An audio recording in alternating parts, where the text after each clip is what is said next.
A poor Omega fed a quiet child daily. One morning the savage Alpha King father appeared. Hello everyone. Before we begin today's story, I have a small favor to ask. Please hit subscribe and turn on the notification bell so you never miss our channel's new videos. It's quick, free, and the best way to support us in bringing you more dramatic stories. Your support means the world to us. Where are you watching from? Drop your city or country in the comments below. Thank you very much. Now, back to Emily Carter. Emily Carter learned early how to become invisible.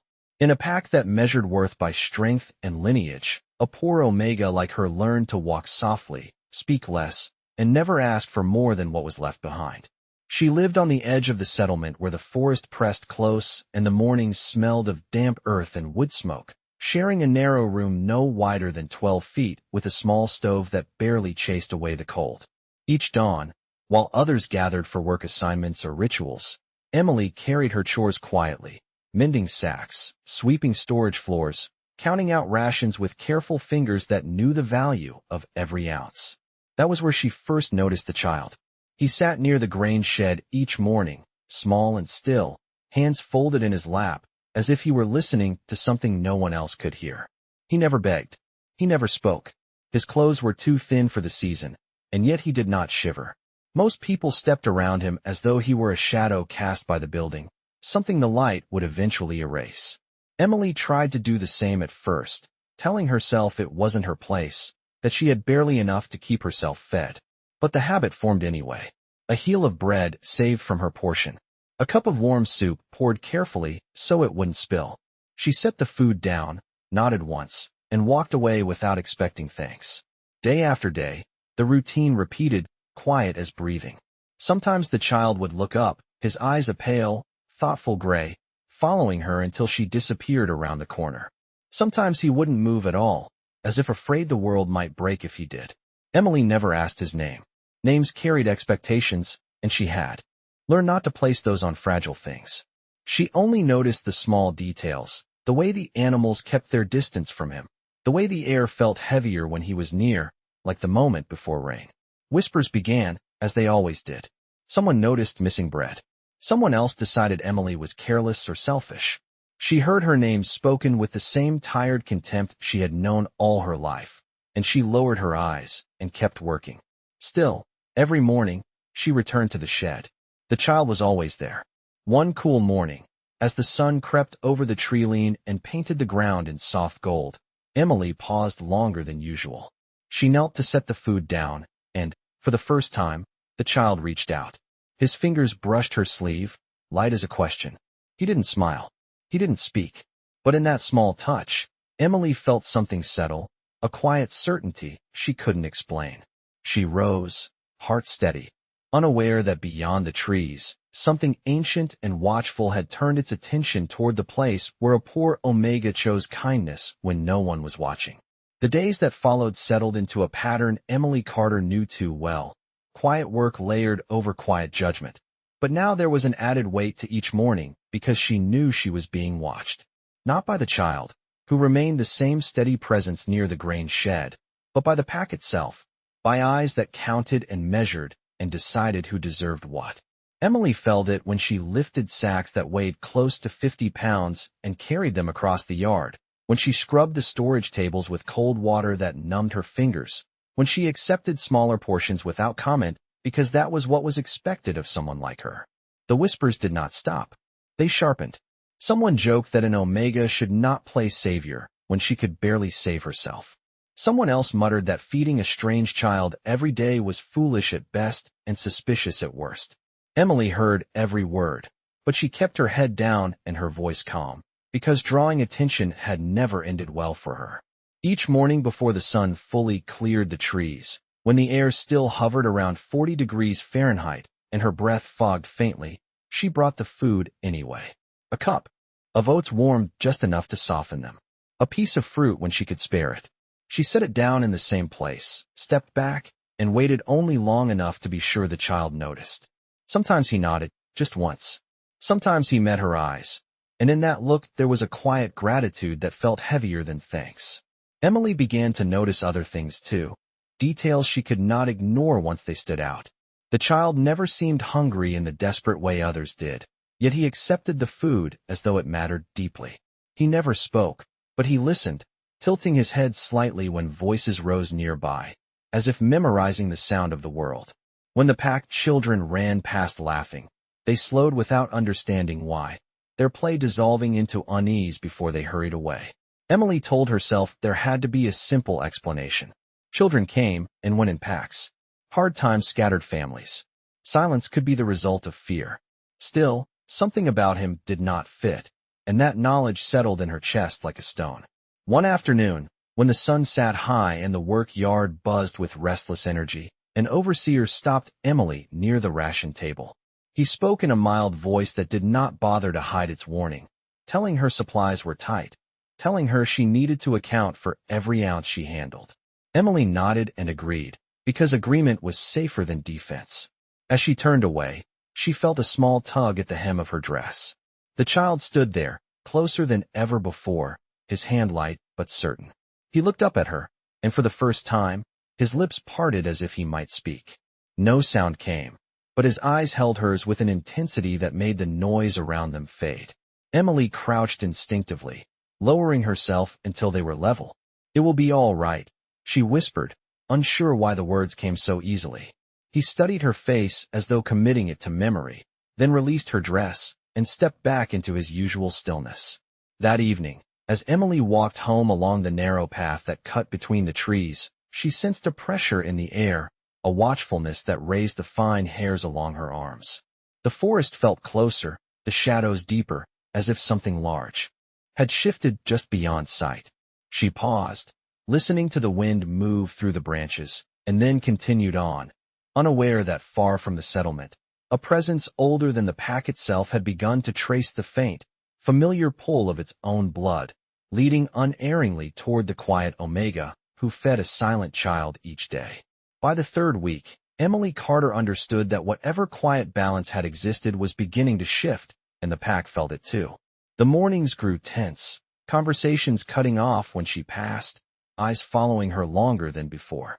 Food stores were measured twice now, then 3 times, and each tally came with an unspoken accusation that settled squarely on her shoulders.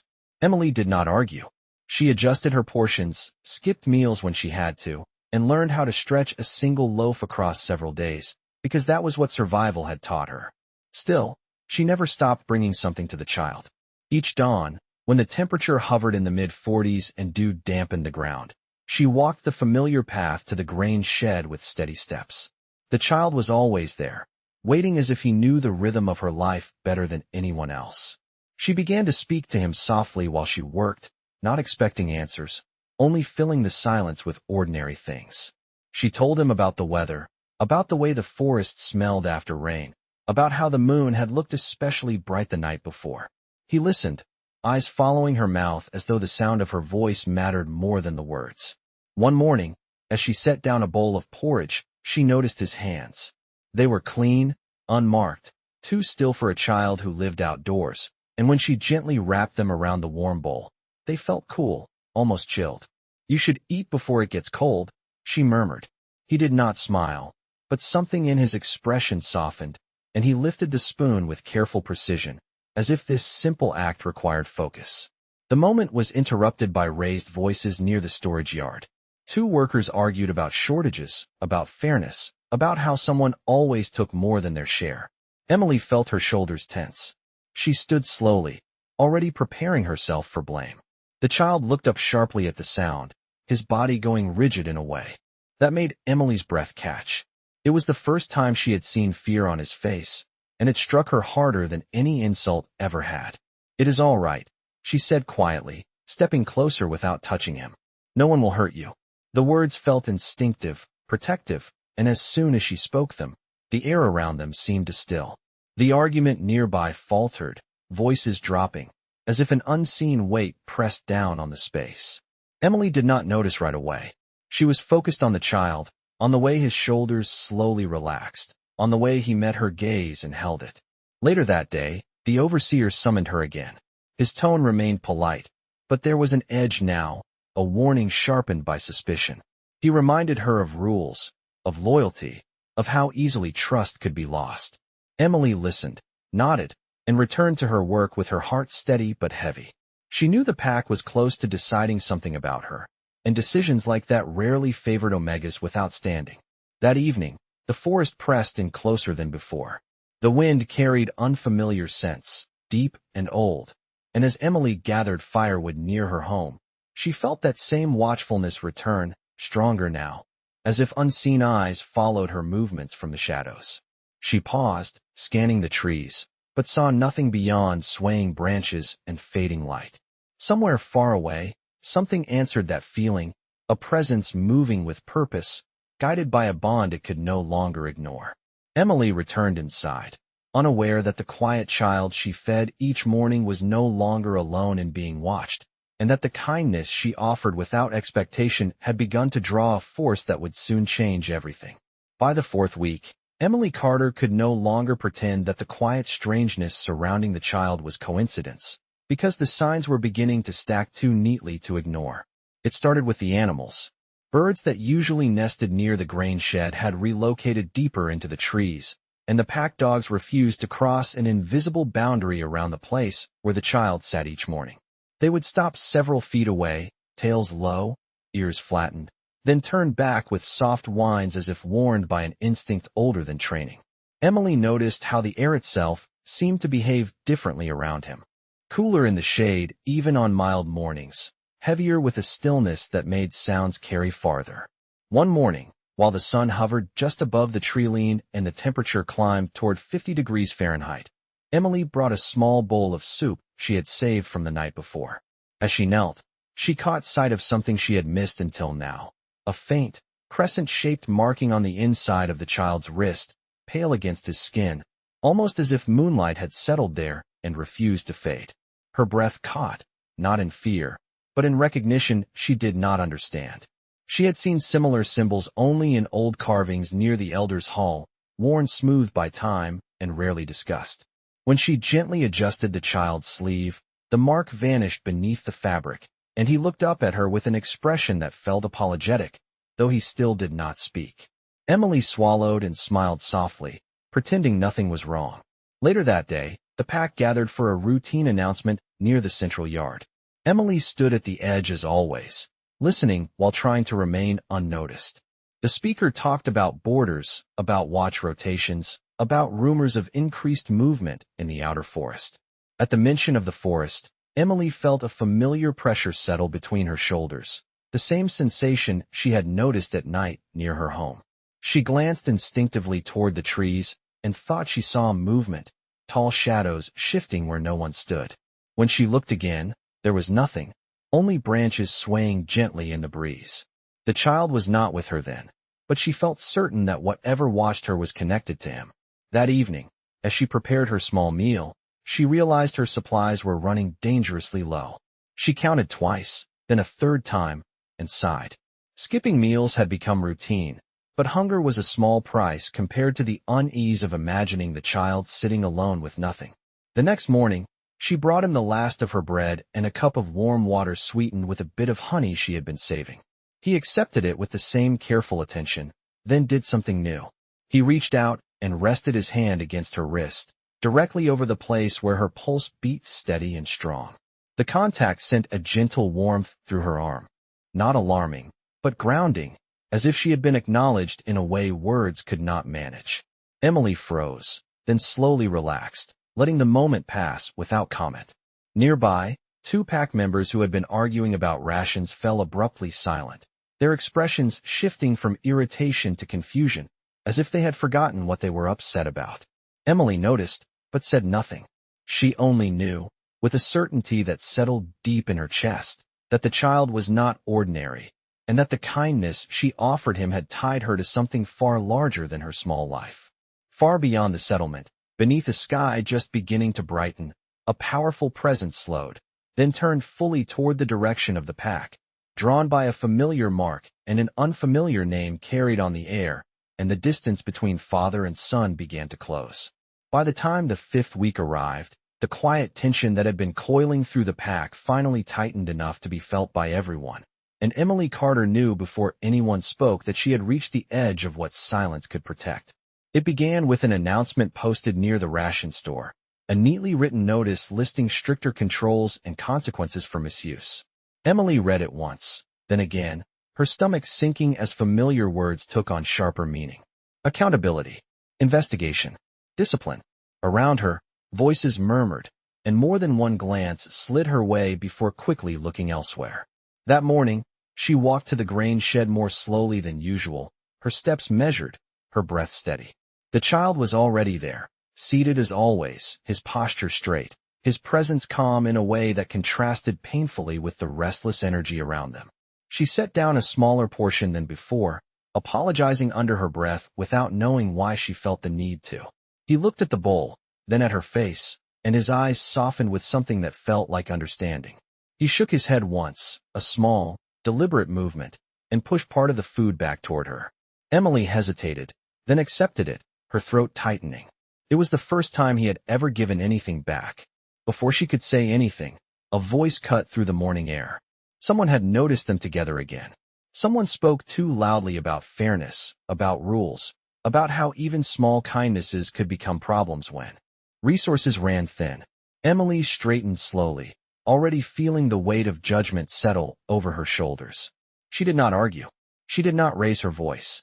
She simply stated that the food was hers to give, earned through her labor, and that she would account for every ounce if asked. The response was a cold smile and a reminder that decisions would be made soon. The words soon echoed in her mind long after the speaker walked away. The rest of the day passed in a haze of watchful eyes and careful movements. Emily worked until her arms ached and her legs trembled, determined to give no one reason to accuse her of neglecting her duties. When evening came, she returned to her small room, exhaustion pressing down on her, but sleep would not come. The air felt charged, heavy, and the forest beyond her window was alive with subtle sounds that made her pulse quicken. Near midnight, she heard footsteps outside, not hurried, not careless, but purposeful. She rose slowly, heart pounding, and stepped outside. The moon hung low, casting pale light across the path, and at its edge stood a figure she did not recognize, tall and broad-shouldered, his presence filling the space without a single threatening gesture. He did not approach. He did not speak. He simply looked toward the settlement, his gaze fixed in the direction of the grain shed, his expression unreadable. Emily held her breath, unsure whether she should retreat or announce herself. Before she could decide, the figure turned slightly, his eyes catching the moonlight and reflecting it back in a way that sent a chill through her. There was power there, restrained and immense, like a storm held behind glass. Then he was gone, moving into the trees with silent certainty. Emily stood frozen for a long moment before returning inside, her mind racing. The next morning, the pack gathered earlier than usual. Emily arrived to find the child already present, his posture more alert than before, his eyes scanning the crowd with quiet intensity. When someone stepped forward and formally accused her of misusing supplies, Emily felt the ground tilt beneath her feet. Before she could respond, the child moved. He stood between her and the accuser, small but unyielding, and for the first time, his voice broke the silence, low and steady as he said, "Please do not blame her." The square fell completely quiet, and far beyond the settlement, a powerful presence felt the call unmistakably and began its final approach. Silence spread through the square like a held breath, and Emily Carter felt it press against her ears until her heartbeat seemed too loud, because the child had spoken and nothing was the same anymore. His small frame stood firmly between her and the accusing voices, his chin lifted, his hands at his sides, not trembling, not pleading, simply present.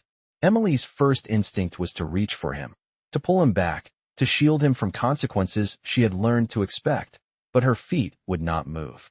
Around them, the pack stared, uncertainty rippling through faces that had moments ago looked certain of their judgment. No one expected the quiet child to have a voice, and certainly not one that carried so clearly. An elder cleared his throat, breaking the stillness, and asked the child his name. The child hesitated, glancing back at Emily, as if asking permission without words. She nodded slowly, offering what reassurance she could, and he turned forward again.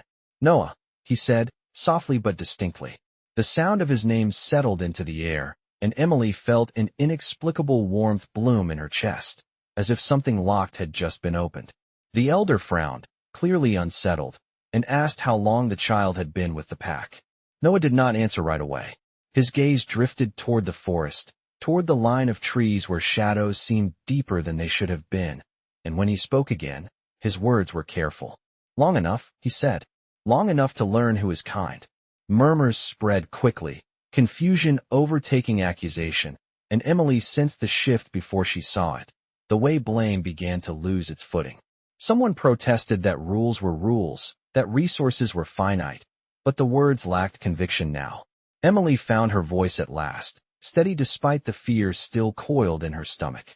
She explained again, calmly, that the food she shared came from her own portions, that she had skipped meals to make it possible, that she had broken no rule except the unspoken one that omegas should not draw attention.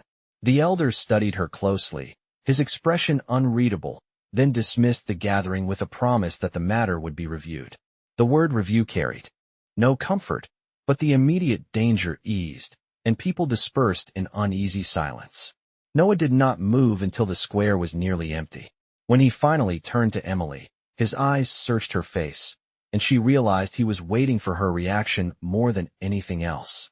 "You should not have spoken," she whispered, though there was no anger in her voice. He shook his head. "Someone had to," he replied, and the simplicity of it stole her breath. They walked together toward the grain shed, the morning sun climbing higher, the air warming toward 60 degrees Fahrenheit, but Emily felt chilled all the same. She knelt to gather her things, and Noah crouched beside her, mirroring her movements with uncanny precision. "I am sorry," he said after a moment. "I did not mean to make it harder." Emily smiled faintly, reaching out before she could stop herself and resting her hand on his shoulder. "You did not," she told him. "You reminded them that we are people." The words felt fragile and powerful all at once. As they stood, a sudden pressure rolled through the clearing, subtle but undeniable, like the approach of a storm felt through the ground before the sky changes. Emily's breath caught. Noah straightened, his posture shifting, his attention snapping toward the forest with a focus that made him seem older than his years. He took a step closer to Emily, not hiding behind her, but aligning himself at her side, protective in a way that felt instinctive rather than learned. "Do not be afraid," he said quietly, though his eyes never left the trees. "He is close now." Emily did not ask who he meant. She did not need to. The air vibrated with restrained power, and somewhere beyond the settlement, a presence answered, vast and controlled, moving steadily toward the place where an omega chose compassion and a child finally chose to stand between her and the world.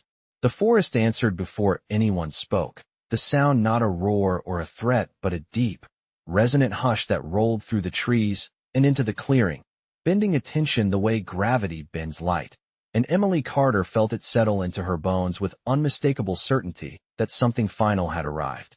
Leaves stilled despite the breeze, birds lifted and vanished in a single silent sweep, and the air grew dense, cool against her skin.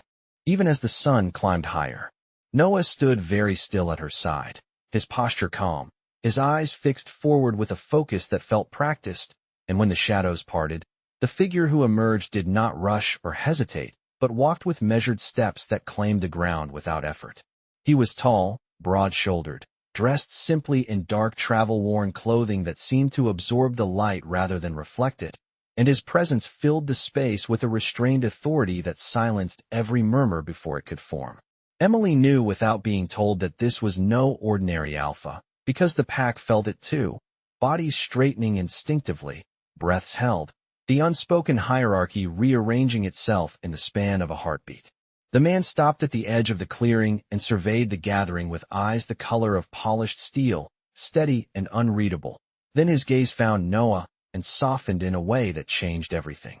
Noah took one step forward, not away from Emily but toward the man, and spoke with quiet certainty. "Father." The single word fell into the silence and remained there, undeniable. Emily's breath caught as understanding crystallized, fitting every strange piece into place. The mark at the wrist, the animal's instincts, the pressure in the air, all of it leading to this moment. The man closed the distance then, stopping an arm's length from Noah, and knelt so they were eye level, his voice low and controlled when he answered. You should not have been alone this long, Noah. Relief flickered across the child's face, brief but real, and he nodded once. I was not alone, he replied, glancing back at Emily. The man rose slowly and turned to her, and the weight of his attention was immense without being unkind. Emily straightened, hands folded at her waist out of habit, her heart steady despite the awareness that she stood before a power spoken of in whispers. He studied her as if reading a story written in small, consistent acts rather than grand declarations, and when he spoke, his tone carried across the clearing without effort. You fed him. You listened. You protected him when it cost you comfort. Emily met his gaze and answered simply, because anything else felt false. He was hungry. He was quiet. He deserved kindness. A subtle shift moved through the pack, shame and awe threading together. As the words landed, the man inclined his head once, a gesture of acknowledgement that made several elders draw in sharp breaths. I am Dominic Blackwood, he said, and the name carried history, authority, and finality. Alpha King. A ripple passed through the gathering, knees bending instinctively before minds could catch up, but Dominic raised a hand, and the motion stopped as if held by an unseen line. His attention returned to Emily. What you gave my son cannot be measured in rations or rules, he said calmly. It is seen. It is remembered. Noah stepped back to Emily's side then and reached for her hand, his fingers warm and certain, and Emily did not pull away. Dominic's gaze followed the gesture, approval flickering briefly in his eyes. From this moment, he continued, his voice even, this child stands openly as my heir, and the one who kept him safe stands under my protection. No one argued. No one breathed. The forest seemed to exhale as the truth settled, and Emily understood that the quiet choices she made each morning had drawn the attention of a king who did not need to raise his voice to be obeyed. The clearing remained hushed long after Dominic Blackwood finished speaking, the silence no longer tense but reverent, as if everyone present understood that they were standing inside a moment that would be remembered long after details blurred. Emily Carter felt Noah's hand tighten around hers, not in fear, but in reassurance, and she squeezed back gently, grounding herself in the simple reality of his warmth. Dominic shifted his attention to the elders then, his gaze calm but absolute, and the message was clear without being spoken, that the rules of this place were about to be measured against something older and far less forgiving than custom. One elder stepped forward, his posture respectful, his voice careful as he acknowledged the Alpha King's presence and the declaration made. He spoke of misunderstandings, of scarcity, of intentions that had never been meant to cause harm. Dominic listened without interruption, his expression unchanged, then responded with quiet precision. Intent does not erase impact, he said. A child was ignored. An Omega was burdened for choosing compassion. That is not a misunderstanding. It is a failure. The words settled heavily, not as punishment but as truth, and Emily saw shoulders slump as the weight of it landed. Dominic's gaze returned to her, and this time there was something almost curious there, as if he were studying not what she had done, but who she was beneath it. You were accused, he said, and the simple acknowledgement made Emily's chest tighten. She nodded once, accepting the fact without embellishment. He continued, you could have stopped. You could have protected yourself. You did not. Why? Emily considered the question, feeling every eye turn toward her, and answered honestly because honesty had carried her this far. Because he needed food more than I needed comfort, she said. Because silence can be kind when words fail. Because someone had to notice. Dominic inclined his head again, a subtle motion that nonetheless shifted the atmosphere like a tide turning. Noah watched the exchange with a seriousness that matched his father's, then looked up at Emily and spoke softly. You never treated me like I was strange, he said. You treated me like I mattered. Emily swallowed, emotion pressing close to the surface, and placed her free hand over his briefly. You do matter, she replied. Dominic straightened and addressed the gathered pack one final time. This Omega acted within the highest law of our kind, he said, the law of care for those who cannot yet stand for themselves. From this day forward, her actions are not questioned. Her welfare is assured. Any who would challenge that do so knowing they answer to me. The declaration did not ring like a threat. It did not need to. It was a boundary drawn in clear, unwavering terms. Relief rippled outward, not only for Emily, but for something unspoken that had been strained for too long. The elders bowed, formal and deep, and the pack followed, the movement synchronized and instinctive.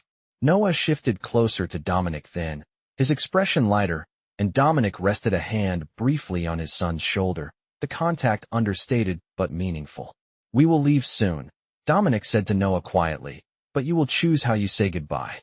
Noah looked at Emily, hesitation flickering across his face. "You will still be here?" he asked, the question small and earnest. Emily smiled, a real one this time, and nodded. "I will," she said. "And you will visit?" Noah's answering smile was quick and bright, the first Emily had seen from him, and it felt like a promise. As the gathering dispersed, the clearing slowly returned to ordinary sounds, but nothing felt ordinary anymore. Dominic paused beside Emily before turning away, his voice low enough that only she could hear. "Kindness given freely is rare," he said. "It draws attention, both good and dangerous. But today it was enough." Emily met his gaze steadily, understanding that this was not an ending, but a threshold, and as father and son walked toward the forest together, she sensed that the quiet life she had known had irrevocably changed, shaped not by fear, but by the simple choice to feed a silent child each morning. The days that followed passed with a quiet steadiness that felt unfamiliar to Emily Carter, as if the world had subtly shifted its weight and finally settled into a place that made room for her. The pack returned to its routines, but the glances she received were different now, no longer dismissive or sharp, but thoughtful, cautious, and sometimes openly respectful. No one questioned her portions. No one monitored her steps. The ration board was amended without announcement, and Emily noticed that her name no longer appeared at the bottom, but among the middle listings, a small change that carried more meaning than ceremony ever could. Each morning, she still walked to the grain shed out of habit, half expecting to find Noah seated there, quiet and waiting, and each morning she felt a gentle ache when the space remained empty.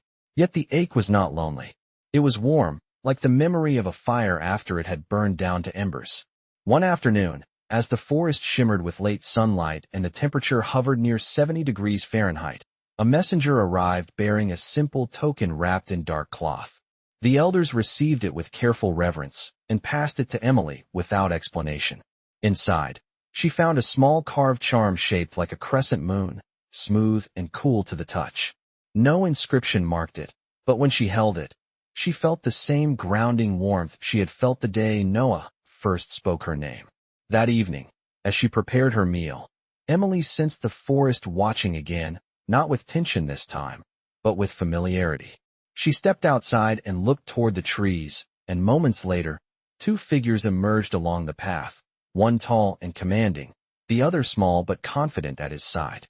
Noah ran the last few steps and stopped in front of her, smiling without restraint now, his eyes bright. "I told him I wanted to come back," he said, pride clear in his voice. Dominic Blackwood stood behind him, his presence steady and composed, and inclined his head to Emily in greeting. "You were right," Dominic said calmly. "He chooses his own bonds wisely." Emily smiled, emotion tightening her throat, and knelt so she was eye level with Noah. "You are always welcome here," she said, and meant more than the place itself. Noah reached into his pocket and produced a piece of bread, still warm. "I brought this," he said seriously, "just in case." Emily laughed softly, accepting it as if it were the greatest gift in the world.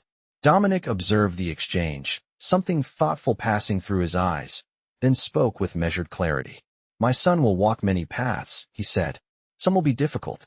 He will remember who showed him kindness when he had no name here." Emily rose, meeting Dominic's gaze without fear. "I will remember him too," she replied. Dominic nodded once, satisfied, and turned his attention briefly to the settlement beyond, as if committing the place to memory. The visit was short, but its impact lingered long after father and son departed once more into the forest. That night, as Emily lay in her small room, the moonlight spilling across the floor, she held the crescent charm in her palm and understood that her life had not been changed by power or reward, but by recognition. She had been seen, not for what she lacked, but for what she chose to give. Somewhere beyond the trees, a future was unfolding that would remember her as part of its beginning. And as sleep finally claimed her, Emily Carter felt a quiet certainty settle in her heart. That kindness given in silence does not disappear. It echoes, shaping destinies in ways no one can predict.